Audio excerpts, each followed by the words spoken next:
boss, potentially raising doubts over his testimony altogether. Former Trump attorney Tim Parlatore is joining us now. He's also a CNN legal commentator. Tim, nice to see you. I'm curious what you think. Could the outcome of this trial hinge on Cohen and that phone call, or is that kind of blowing it out of proportion? No, I think it really does come down to that. When you look at the evidence in this case, they have a lot of corroboration for a lot of the story.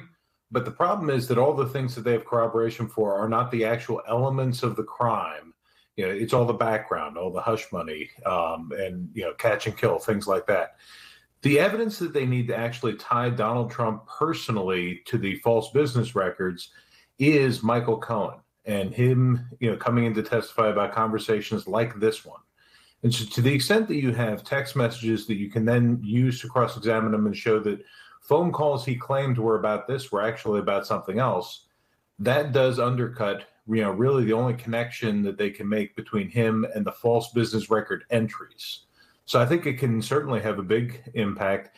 Particularly, don't forget, there are two lawyers on this jury. And so I think that the two of them can have significant sway in kind of cutting through all the noise and getting down to that element. And the prosecutors are likely going to try and firm up Cohen's credibility next week before this all comes to a close. How do you foresee them going about that?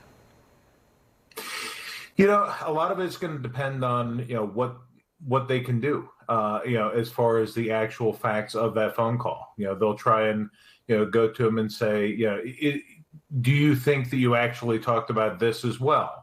They'll try and make it, where he packs both conversations into that 90 seconds.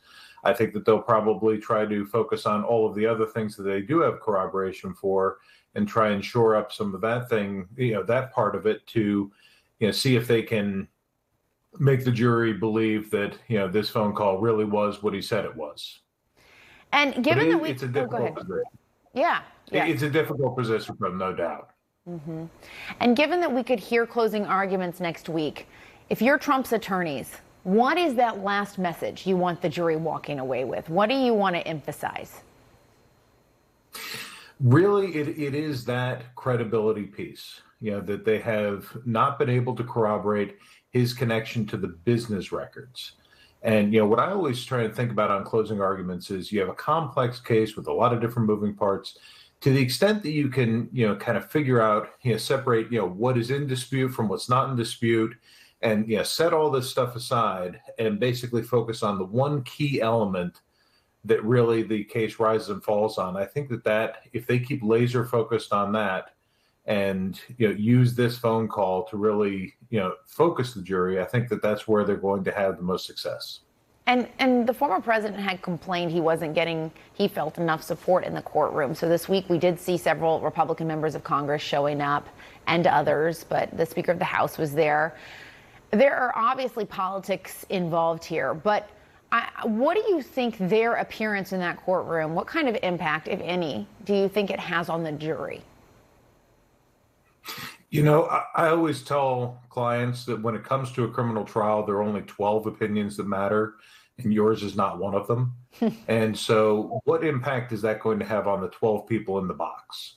And I am concerned that by parading these, figures in and out, that would have a negative impact on the jury. I know that there was an incident, where a couple of members of Congress came in, not during a break, and they were somewhat disruptive, and the judge was, looking angrily down. That's the kind of thing that jurors notice. So, it's not something that I would be encouraging. But, whether the jury actually takes something from that or if they just kind of set it aside, juries are funny things. Yeah, they get to decide. That's the bottom line, right? Former Trump attorney Tim Parlatore, thanks so much. We appreciate it. Thank you. Coming up, Scottie Scheffler is out on the